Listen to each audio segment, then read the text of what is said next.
오늘도 주의 말씀 앞에 서게 되어 여러분 모두를 주의 이름으로 축복합니다.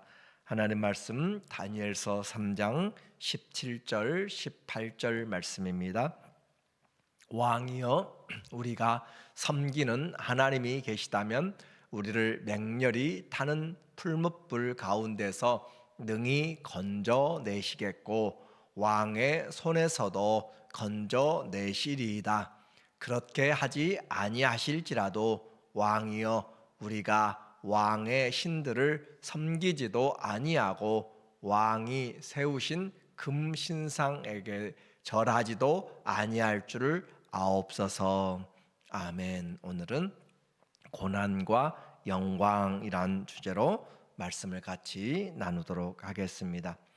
왕의 꿈을 해석한 다니엘이 왕궁에서 총리를 하게 되었고, 친구들은 바벨론 지방을 다스리는 그런 관직을 가지게 되었습니다. 포로 생활에서 그들의 삶이 아주 장래가 유망한 그런 사람들로 걱정이 사라지게 되고 잘 적응을 하게 되었어요. 그런데 예기치 않는 생사의 위기가 다시 그들에게 찾아왔습니다. 이 느부갓네살 왕이 금신상을 만들고 그 경배 사건에 이들을 동원시킨 것이에요. 그래서 피할 수 없는 그런 자리에 지금 그들이 함께 참여하게 된 것을 말하고 있습니다.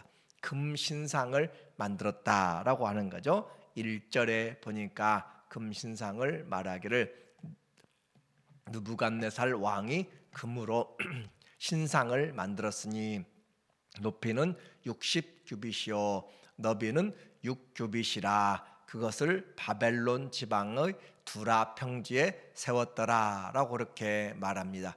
금으로 신상을 만들었다라고 하는 것인데, 그 높이가 60m가 아니 30m가 되고 두께가 3m가 되는 아주 큰 그런 규빗이에요. 그래서 이에 총독과 수령과 행정관과 모사와 재무관과 재판관과 법률사와 각 지방 모든 관원이 느부갓네살 왕이 세운 신상의 낙성식에 참여하여 느부갓네살 왕이 세운 신상 앞에 서니라.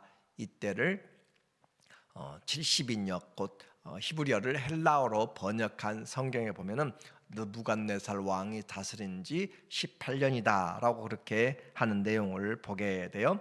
이 금신상을 제작했다라고 하는 것이 왜 중요한가? 그 크기를 보니까 우리가 금신상의 내용을 이미 30m, 60m 또 두께 3m의 그림을 좀 보여주시면 우리의 골든 금으로 그렇게 입혀서 세운 신상이에요. 그러니까 엄청나게 큰 건데, 이와 같은 것들은 각 세계 여러 곳에 각각의 우상들을 세우는 것들을 통해서 보게 됩니다. 중국의 허난성에서 크게 세운 그 불상은 208m가 되어 엄청나게 큰 그런 것이죠. 관광과 또 그들이 지역별로 더 큰 신상을 만드는 것, 그것을 믿음이라고 생각할 수도 있어요. 그런데 이와 같은 것을 세웠는데 이것이 중요한 이유가 있습니다. 지금 2장에서 분명히 다니엘이 꿈을 왕이 꾼 꿈을 해석하고 또 보여주고 해석을 했는데, 거기에는 왕이 머리가 되어서 금신상의 머리가 바로 바벨론 왕 당신입니다 라고 했어요. 그리고 또 가슴과 또 팔과 또 허리와 종아리, 발가락까지 그렇게 금과 은과 동과 철과 진흙으로 이루어진 것을 그는 보았고 들었습니다. 그리고 그 모든 것들을 통하여서 하나님이 사람이 만들지 아니한 그 돌이, 큰 돌이 일어나서 그것들을 다 깨뜨려 버리는 것을 그는 보았어요. 그리고 그 나라, 사람이 세우지 않는 나라가 영원하다라는 것을 분명히 다니엘을 통해서 그가 들었습니다. 그리고 그들을 중직에 임명하고 그렇게 했고 하나님의 뜻을 알았어요. 그런데 3장에 와서 금신상을 이렇게 크게 세워서 지금 모두가 다 경배하라 라고 하는 것은 뭘 이야기하는가? 그 하나님의 나라가 영원하다는 것을 지금 정면으로 반박하고 있는 것을 우리는 생각을 해야 되는 거예요. 그래서 이 금신상이 세워진 것에 대해서 이와 같은 영적인 의미를 가지고, 그래, 나는 지금 내가 왕자를 다스리고 있고 그것은 어느 누구도 부인할 수 없고, 지금 또 상황이 그가 다스린 지 18년이라고 생각하면 이 다니엘이 605년에, 그리고 그것을 원년으로 느부갓네살 왕 원년으로 생각한다면 예루살렘이 멸망한 586년 정도, 그러니까 예루살렘을 멸망시키고 유다를 멸망시키고 그가 그 자기의 지역에 큰 신상을 세웠다라고 하는 것이고, 다니엘과 친구들이 지금 끌려온 시간적으로 본다면 청소년 때 끌려와 가지고 포로된 지가 18년, 19년이 되었다라는 것이죠. 그래서 그들이 이 바벨론에서 산 시간이, 그들이 끌려왔던 시간이 바로 과거에 그들이 예루살렘에서 살았던, 유대에 살았던 시간보다 더 많아진 그런 시간이 되었어요. 그런데 이건 단순한 동상 제막이 아니라 거기에 절하라라고 하는 거죠. 5절과 6절에 보니까 너희는 나팔과 피리와 수금과 사면금과 양금과 생황과 및 모든 악기 소리를 들을 때 엎드려 느부갓네살 왕이 세운 금 신상에게 절하라. 금 신상에게 절하라. 죽어 있는 사람이 만든 것들에 대하여서 절하라. 그것을 통하여서 우상이라는 것을 분명히 알게 되는 거죠. 누구든지 엎드려 절하지 아니한 자는 즉시 맹렬히 타는 풀무불에 던져 넣으리라 하였더라. 풀무불에. 그래서 이제 절하는 자는 살고 절하지 않는 자는 죽는다라고 하는 것까지 다가오게 되었습니다. 그래서 단순한 절이 아니라 생사를 가름해야 될 이야기일 것이고, 그래서 우상이 결국은 이와 같은 역할을 하게 된다. 이것은 마지막 때도 마찬가지로 우리에게 이야기하고 있어요. 우리의 삶에도 항상 우상의 문제가 있지만 이것은 마지막 때 우리의 시험에 대한 또 하나의 그런 척도가 되게 됩니다. 요한계시록 13장 14절에 보면 이제 적그리스도가 우상을 세우게 돼요. 그래서 짐승 앞에서 받은 바 이적을 행함으로 땅에 거하는 자들을 미혹하며 땅에 거하는 자들에게 이르기를 칼에 상하였다가 살아난 짐승을 위하여 우상을 만들라 하더라. 우상을 만들어서 말을 하게 되는 것이죠. 요즘은 AI가 이제 말도 하고 로봇이 되어지고 하는 그런 시대가 되어서 우리는 더 정확하게 알게 될 것 같아요. 그가 권세를 받아 그 짐승의 우상에게 생기를 주어 그 짐승으로 우상으로 말하게 하고, 또 짐승의 우상에게 경배하지 아니한 자는 몇이든지 다 죽이게 하더라. 자, 경배하지 않는 자는 죽이게 된다. 나중에는 이 믿음이 생명과 관계가 된다는 것을 우리는 분명히 기억해야 됩니다. 그래서 창조주 신앙의 그런 신앙인지 아니면 세상 우상의 신앙인지를 분명하게 가르는 것. 그래서 예수님이 거기서 길인지 진리인지 생명인지를 우리는 분명히 우리의 신앙으로 고백을 해야 될 필요가 있어요. 거대한 이런 낙성식을 하는데 모두를 다 불러놓고 하는데 왕의 권위 그리고 거기에 절하는 그런 일에 아주 문제가 생기게 되었습니다. 다니엘의 그 친구들이 그 절하는 것에 대해서 거부하게 된 것이에요. 그래서 그렇지 않아도 시기하였던 그런 정치인들, 그 사람들이 이 다니엘의 친구들을 고발한 것이죠. 그래서 왕이 명령하여서 절하지 않은 자는 누구든지 다 풀무불에 던지라라고 했는데, 지금 이 다니엘의 그들이 절하지 아니했습니다라고 고발하고, 다니엘의 그 친구들을 왕은 불러서 그것을 다시 확인하는 거예요. 너희가 지금이라도 그렇게 하라라고 하는 것이죠. 그래서 왕의 대노를 하게 됩니다. 17절에 보니까 말하기를, 17절 말씀에 15절 말씀에 보니까 우리에게 이제라도 너희가 준비하였다가 나팔과 피리와 수금과 사면금과 양금과 생황과 및 모든 악기 소리를 들을 때 내가 만든 신상 앞에 엎드려 절하면 좋거니와, 너희가 만일 절하지 아니하면 즉시 너희를 맹렬히 타는 풀무불 가운데 던져 넣을 것이니 능히 너희를 내 손에서 건져내시니 누구겠느냐 하니, 분명히 이 장에서 하나님이 어떤 분이신지 들었고 또 그런데 그들이 믿는 신들에 대하여서 이야기를 하는 거예요. 그래서 영적인 도전인 것이죠. 신상에 경배하라. 그러면 살고 그렇지 않으면 죽는다. 자, 우리에게 이 믿음, 그냥 세상 살아가는 데 있어서 좀 힘들어도 기도하니까 하나님 도와주시고 그래서 천국 가니까 하는 것으로만 생각하는 것이 아니라 오늘 우리에게 믿음은 정말로 중요한 문제가 됩니다. 영원의 문제이고 생명의 문제라는 것을 꼭 기억을 해야 되는 거예요. 그래서 환경이 좋을 때만 믿고 그렇지 않을 때는 안 믿는 그런 것이 아니고, 마음이 편하기 때문에 믿는 것이 아니라 이 길이 생명의 길이고 이 길이 좁지만 진리의 길이고 이것이 영원의 길이기 때문에 우리는 믿는 것이에요. 그래서 이것이 바로 내가 이와 같은 주님을 내가 깨닫고 믿는 것이 영적으로 또 인격적으로 주님과의 관계로 믿음으로 이 마음으로 내가 믿은 것을 입으로 시인하게 된 것이 바로 믿는다라고 하는 거죠. 그는 이제 이들은 왕 앞에, 그리고 수많은 군중들 앞에, 그리고 우상 앞에 그렇게 서 있게 됩니다. 그리고 그 말씀에 듣지 않으면 즉시 타는, 맹렬히 타는 불못불 가운데로 던져내게 된다라고 하는 거죠. 이들에 대한 이런 위협, 그래서 믿음은 때로는 우리에게 위협적으로 다가오게 돼요. 그런데 이 친구들의 이야기의 내용을 보면 17절에 그들의 믿음이 무엇인지, 우리 왕이여 우리가 섬기는 하나님이 계시다면, 자, 섬기는 하나님, 우리는 항상 섬긴다, 하나님을 섬기고 바울도 말하기를 내가 속한 바 나의 섬긴 하나님의 사자가 어젯밤에 내 곁에 서서 우리 이 사람들, 배에 탄 사람들을 하나도 머리카락도 상하지 않게, 다만 배만 상하고 너희를 구원하신다라고 한 것처럼, 또 아브라함과 이삭에 섬기던 하나님을 섬기는 것, 어떻게 섬기는가? 마음과 뜻과 목숨을 다해서 섬긴다라는 것이죠. 그래서 하나님을 섬기는 것이 우리 인생의 가장 큰 즐거움이고 기쁨이고 영광인 것. 우리가 섬기는 하나님이 계시다면 우리를 맹렬히 타는 풀무불 가운데서 능히 건져내시겠고 왕의 손에서도 건져내시리다. 그래, 우리에게는 구원의 믿음을 가지고 그렇게 할 수 있어요. 그러나 그들의 말 18절에 그렇게 하지 아니하실지라도, 우리의 기도대로 우리의 뜻대로 일이 되어지지 않는다고 해서 하나님이 안 계신 것이 아니고, 하나님이 우리를 사랑하지 않는 것이 아닙니다.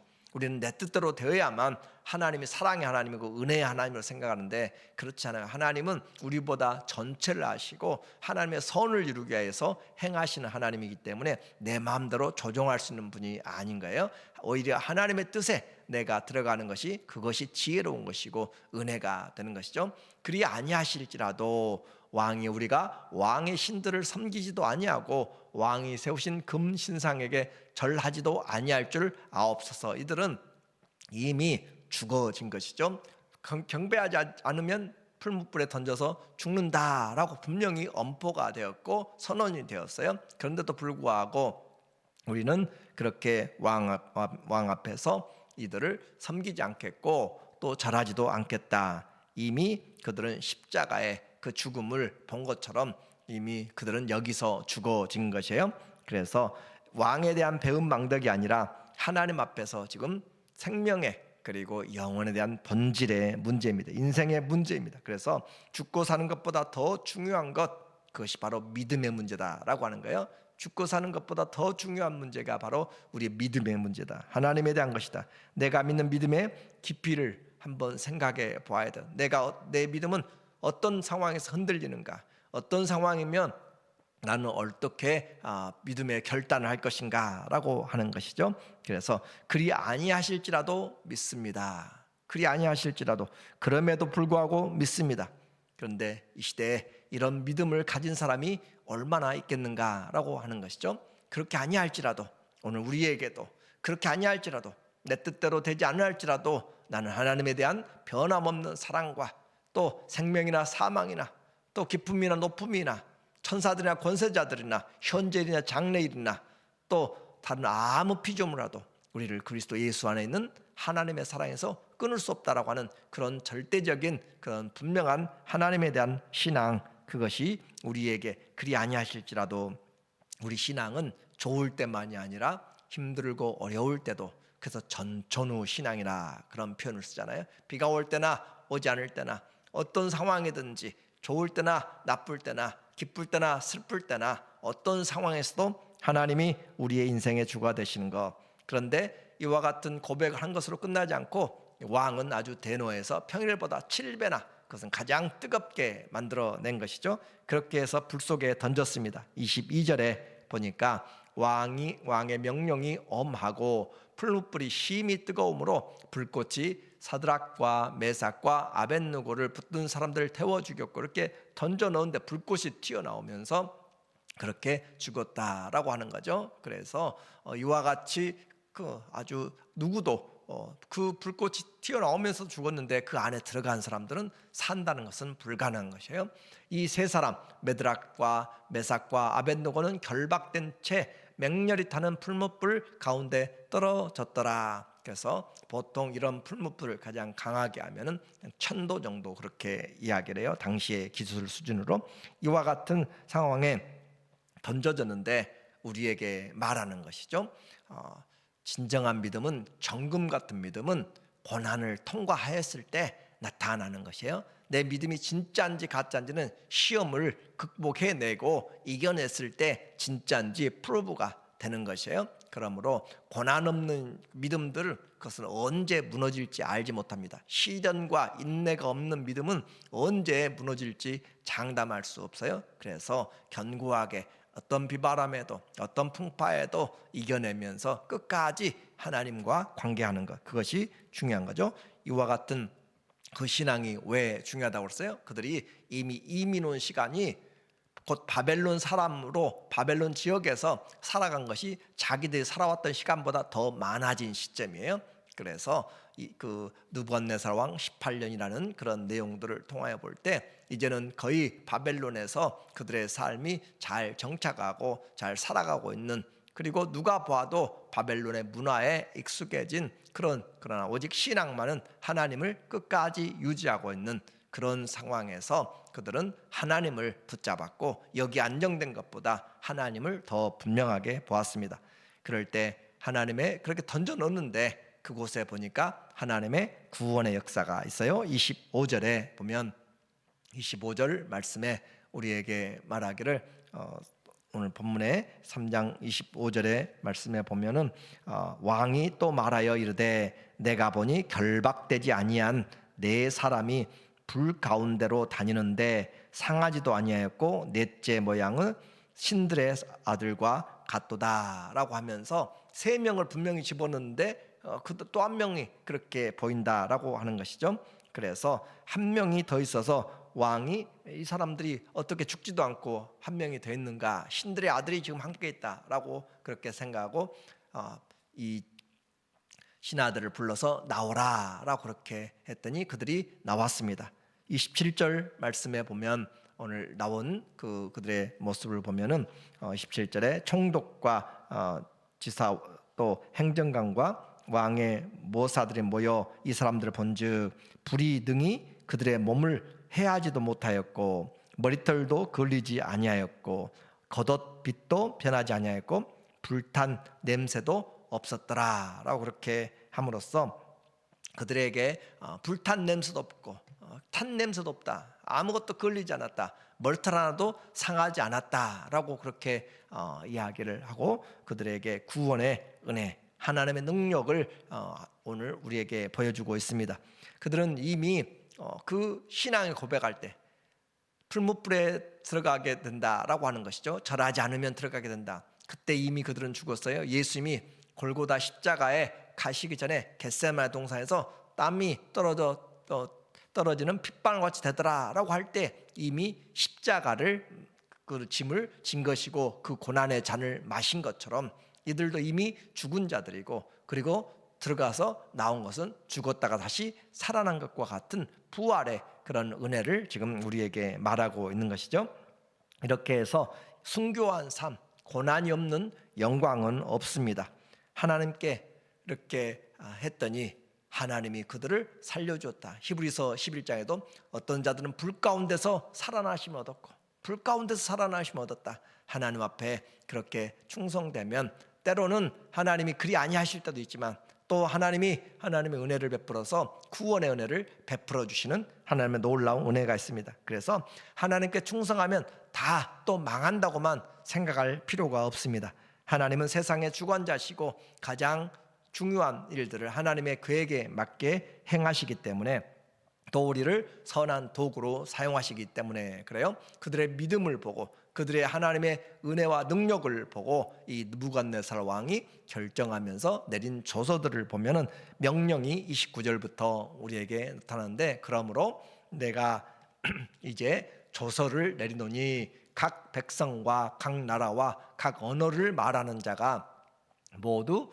사드락과 메삭과 아벳느고의 하나님께 경솔히 말하거든 그 몸을 쪼개고 그 집을 거름터로 삼을지니 이는 이같이 사람을 구원할 다른 신이 없음이라 하더라. 그는 하나님을 거듭거듭 경험하고 있어요. 그에게 찾아온 놀라운 기회인데 그는 어떻게 하나님을 영접하고 했는지 우리는 알 수가 없습니다. 왕이 드디어 사드락과 메삭과 아벳느고를 바벨론 지방에서 더욱 높이니라. 그래서 이 시간에 바로 이 사드락과 메삭 그리고 아벳느고는 천국과 지옥을 지금 몇 시간 안에 오고 간 것이죠. 이와 같은 인생의 위기 항상 있습니다.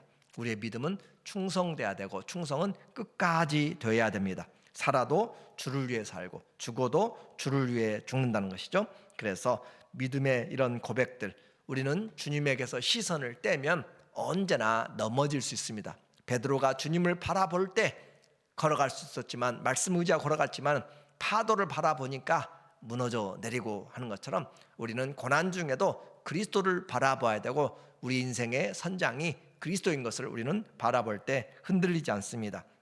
우리의 드리는 모든 예배, 기도, 찬송, 우리의 섬김, 봉사도 바로 이 하나님을 사랑하기 때문에 하는, 그리 아니하실지라도 우리는 하나님을 사랑합니다 라는 것이 우리에게 정금 같은 그런 연단된 믿음을 통하여서 더욱더 풍성하여 어떤 일에든지 흔들리지 않는 그런 견고한 하나님의 자녀들로 세워져 나가기를 예수님의 이름으로 간절히 축원합니다. 아멘. 하나님 아버지, 고난 없는 믿음 우리에게 보장할 수 없습니다. 어떤 문제를 만나도 또 그리 아니하실지라도 하나님을 끝까지 신뢰하면서 주의 약속의 말씀에 인생을 바치는 그런 충성된 하나님의 증인들로 인도하여 주시옵소서. 예수님의 이름으로 기도합니다. 아멘.